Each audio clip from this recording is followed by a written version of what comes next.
Arrêtons de résister à la révolution. Aujourd'hui, dans cette vidéo, nous allons aborder la notion de la Web 3.0.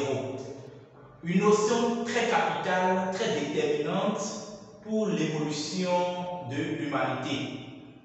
Alors, rentrons dans le vif du sujet après ceci.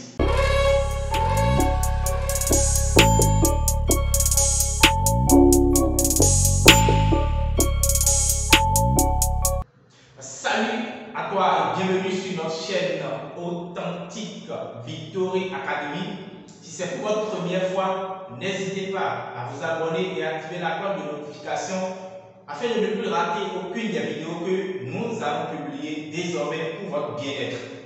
Sur cette chaîne, nous faisons du déménagement mental, nous faisons du développement personnel, nous parlons de l'entrepreneuriat, nous parlons de l'argent, nous parlons des crypto-monnaies de la blockchain, nous parlons d'énormément de choses, bien sûr, pour votre propre épanouissement. Je suis Métanish Megabo, je suis coach, je suis formateur, je suis trader, je suis le directeur de la société Authentique Victory qui est spécialisée dans le e-commerce. Je suis beaucoup de choses. Alors, nous allons rentrer dans le vif du sujet. Aujourd'hui, nous allons aborder le thème, la notion, la Web 3.0.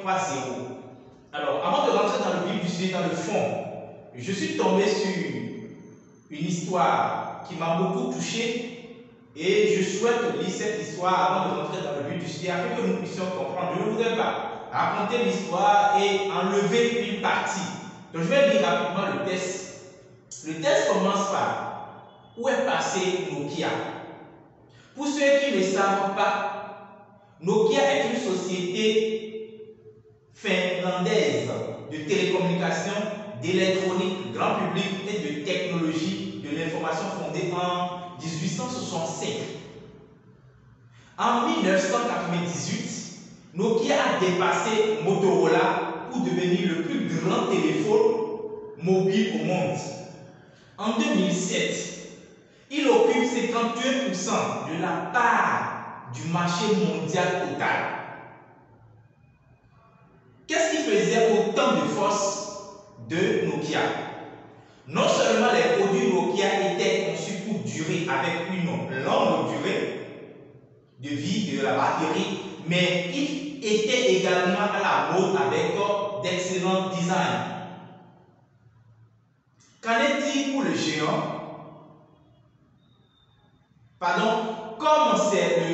Comme c'est souvent le cas, cependant, une ascension fulgurante est suivie d'une chute tout aussi fulgurante.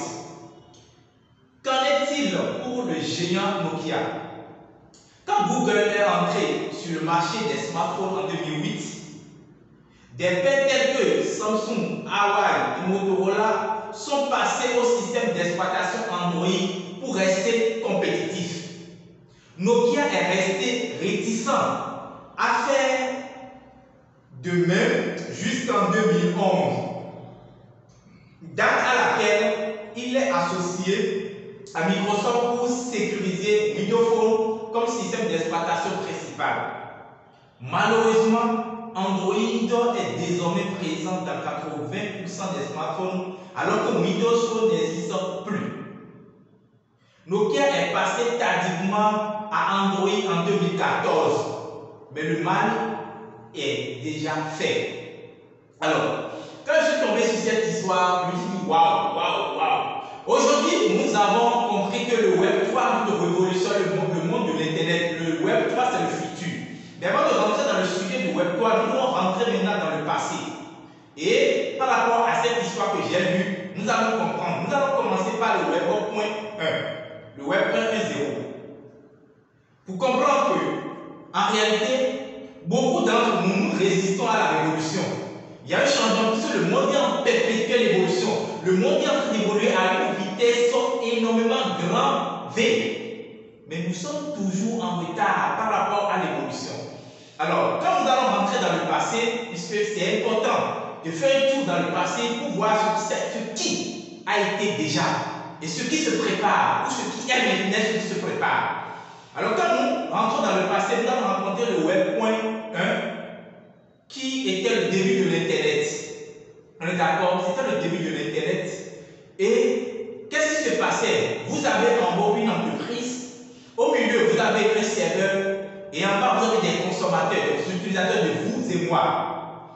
qui se passait? Les entreprises, bien sûr, ont besoin des informations. Mais qu'est-ce qui se passe?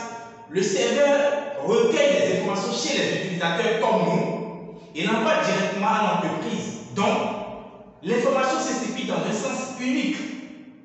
Et ce qui fait que ces entreprises se font énormément de chiffre d'affaires. Et c'est dans cette foulée que Google est né et a créé le moteur le plus puissant au monde, le moteur de recherche le plus puissant au monde. Google. Ou quand vous voulez envoyer une information, c'est une information en sens unique. Des mails par exemple, voilà, ainsi de suite, des courriers de gauche à droite.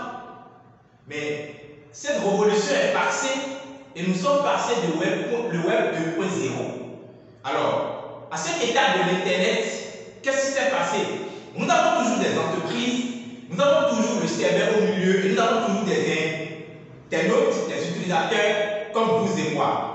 Mais à ce stade, au niveau du serveur, il y a cette fois-ci l'information, elle est recto verso, dans aller-retour. Donc, ce qui fait que quand vous pouvez créer des contenus, faire des publications, et ceux qui lisent donc sur ces contenus peuvent commenter. Donc, par exemple, je suis en train de faire cette vidéo pour créer une parenthèse. Qu'est-ce que vous en pensez de cette vidéo? Vous allez bien sûr me laisser des commentaires. Qu'est-ce que vous en pensez? Ou qu'est-ce que vous pouvez décider? Quelles sont les thématiques que vous souhaitez qu'on aborde pour les jours à venir? Laissez-moi un commentaire. Donc, l'information n'est plus à sens unique. Donc, c'est aller-retour. Je crée un contenu, je poste, les gens peuvent communiquer. Et quand ces systèmes sont venus, tout est pratiquement gratuit. Alors que la masse de la population adore la gratuité. Facebook est venu, le web 2, le web 2.0 fait partie du monde de Facebook. Amazon qui a propulsé le e-commerce dans un sommet immense. Donc, aujourd'hui, quand Facebook crée des contenus, vous créez votre compte, chatter avec vos amis, vous allez voilà, liker les photos, liker ceci. Mais qu'est-ce qui se passe? Facebook recueille vos informations et ces informations aujourd'hui qu'ils vendent à des entreprises. Moi, j'ai mon entreprise. Aujourd'hui, je veux vendre un produit ou un service à des clients. Je peux aller sur Facebook suite à des informations que Facebook avait collectées, puisqu'au départ, il avait dit inscris-toi gratuitement. On est d'accord? Si Facebook au début avait dit payer, je ne sais pas, $1, payer 0,1$, payer 0,5$ pour vous inscrire, les gens sont réticents. Mais étant donné que c'est gratuit, beaucoup de personnes ont couru pour créer leur compte Facebook afin d'échanger avec leurs amis à travers le monde. Ce qui fait que, avant de créer le compte qui fournit des informations personnelles, des centres d'intérêt, ainsi de suite, Facebook recueille ces informations et stocke au niveau de son serveur et maintenant vend ces informations aux entreprises. Moi, je paye Facebook, je fais des campagnes ciblées pour toucher des personnes particulières, afin que mes publications puissent aller uniquement vers ces personnes-là. Et bien sûr, je paye Facebook pour que ceux-là, en retour, viennent pour payer mes produits et mes services. L'information est à sens, n'est plus à sens unique, elle est dans le sens inverse, aller-retour. De la même manière, l'évolution du Web 1.2 a tellement persévéré où aujourd'hui, même si vous allez sur Google, vous allez sur Facebook, vous faites une recherche dans un domaine donné, vous allez vous rendre compte que désormais, quand vous venez sur Facebook ou sur Google, ou des notifications que vous recevez sur votre téléphone, qu'est-ce qui se passe? On vous envoie des informations qui cadrent avec ce que vous avez cherché. Et ce qui se passe aujourd'hui, la limite de la web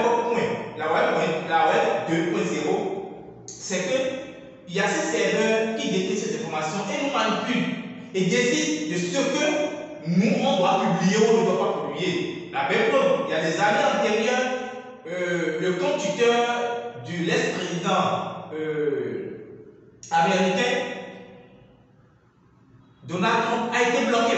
Son compte Twitter a été bloqué parce qu'il publiait voilà, des informations qui ne cadrent pas. Tout simplement parce qu'il n'est pas libre de l'expression, la liberté de l'expression. Il n'est pas libre de publier ce qu'il veut, c'est vrai.